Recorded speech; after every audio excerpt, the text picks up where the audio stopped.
having a great day? I certainly know I am. Today I'm in a 2016 Ferrari California T. Now this is the first Ferrari I have ever driven in my life, and I can definitely say that it was worth the wait. Now everybody might call this the lamest Ferrari, and you know, obviously it's not as performance oriented as a 488 or something as crazy as a LaFerrari. This thing is absolutely bonkers. This car is a 3.9 liter V8 twin turbo. That's right, turbocharged. This is the first turbocharged Ferrari since the F40, and it's actually the first iteration of the California. Was the first front engine Ferrari with the V8, period. So this car is a lot of firsts for Ferrari, and it's actually their best seller as well. So about the engine, Ferrari's always been a car company that values throttle response and high revs. Those are right at the top. And this car attempts to maintain some of those values, but it also makes some compromises because of the turbochargers. So Ferrari tried their best to make this car feel like a naturally aspirated V8. And to be honest, they did a really, really good job. When you hit it and the revs start climbing, it doesn't necessarily feel like that big low-end torque of a turbocharger. The power just feels like it keeps building and building and building. And in that way, it feels like a naturally aspirated car because peak horsepower, you know, comes right at the top of the rev range. You've got a peak torque at about 4,600 RPM, and it just climbs right up. So, in that sense, yes, absolutely, it feels like a naturally aspirated car. But there's some other areas where it falls short, such as the sound. The sound of a Ferrari engine might be the most iconic sound in motor racing, motorsports, what have you. And that high-pitched shrill that comes from the 8,000 RPM plus 9,000 RPM, just wailing, is not really here in this car. It sounds great, you know, it sounds good, but it doesn't have that it factor, you know? Now, not to take anything away from the sound, it sounds great. I'll give you guys a taste of it right here.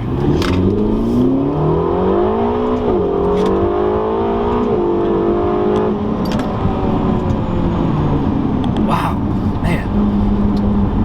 It just shoves you back in your seat and it doesn't let you move. It is so fast. The way this car delivers power is something special too. You know, some cars you might get up to like say 90 miles an hour and it just stops pushing you back in your seat. This car, you just continue to be shoved back in your seat. And that's the turbos at work right there. That's what you really gain by turbocharging this engine. This engine is made in the same factory that they make Formula One engines for Ferrari. So it has that heritage. In Ferrari's effort to make this feel like more of a naturally aspirated car, they actually limited torque through the first 3 gears to 446 pound-feet. And you don't actually get the full 557 until you get to 7th gear.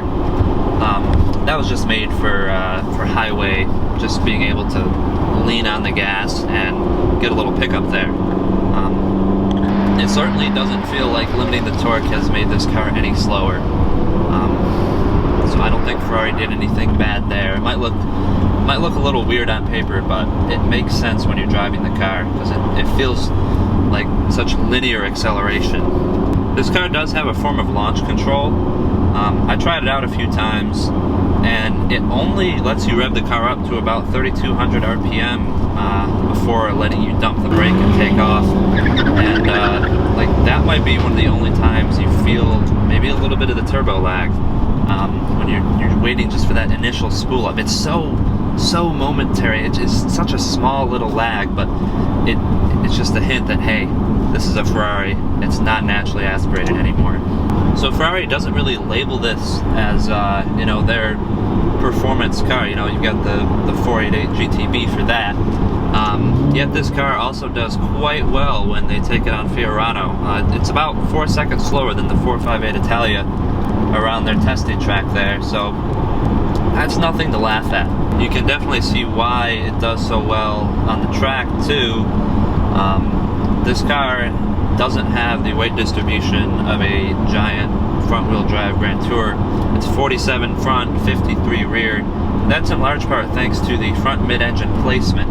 So they actually put the engine behind the front axle so that it's not way out in front there, so the car doesn't push when you go into corners. It feels neutral on turn-in. And actually, it turns it incredibly quick for how large it is. The car weighs just over 4,000 pounds, just ever so slightly so. But I'm gotta say, this is the lightest 4,000 pound car I've ever driven. It certainly hides its weight well. The nose tucks right in as soon as you ask it to.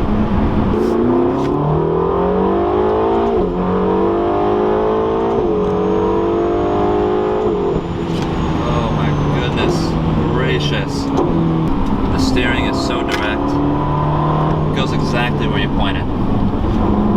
There's one thing I might knock this car on for the handling, is that it feels like it's big on the road. It's not a huge car. It's bigger than most Ferraris, that's for sure. But on a narrow road like this, I feel like I'd feel a lot more confident with something that, you know, feels smaller on the road. It doesn't feel just like it takes up as much space. The brakes, standard carbon ceramic, feel incredible.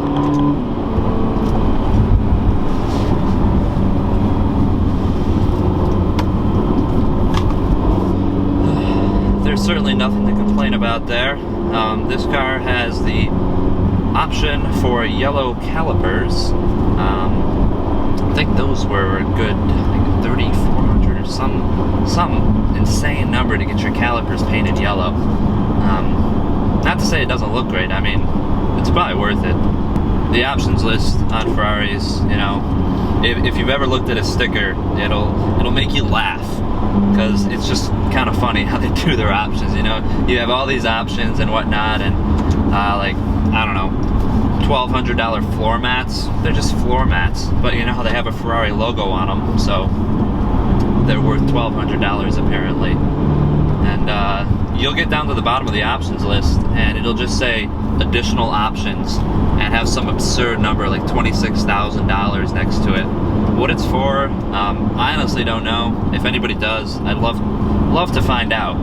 One really cool feature with this car, honestly, since it's designed to be driven, you know, at more of a, maybe not a daily basis, but, you know, at a regular rate, unlike most Ferrari supercars. You got this little button on the steering wheel, a little shock on it.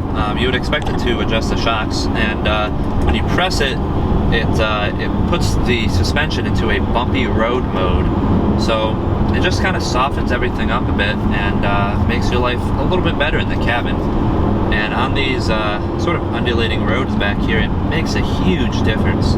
The ride is so much more comfortable. It tosses you about a lot less. That's thanks to those magnetic ride dampers that Ferrari still gets from GM.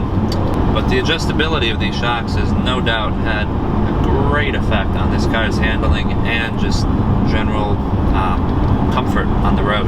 On the interior, you know, we've got pretty standard Ferrari stuff, I guess, here.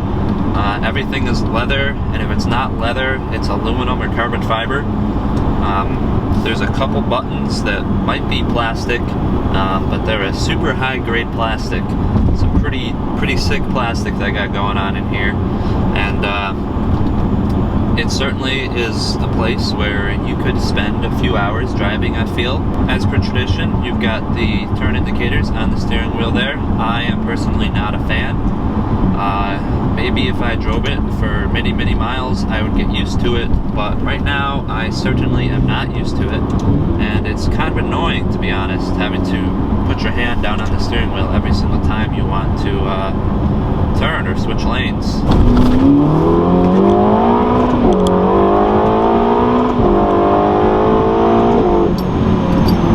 This being a Ferrari, you know, it's supposed to be the best there is, and I might have to agree with that statement.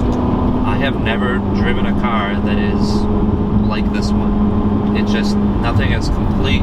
You know, it checks all the boxes. It's just there, and it's something you want to drive. It doesn't punish you, but it has the performance too. absolutely love this car. It is fantastic, hands down. Ferrari makes great cars. I thought that, it's now been confirmed. So with that in mind, I'll end this review. Thank you for watching. Have a great day.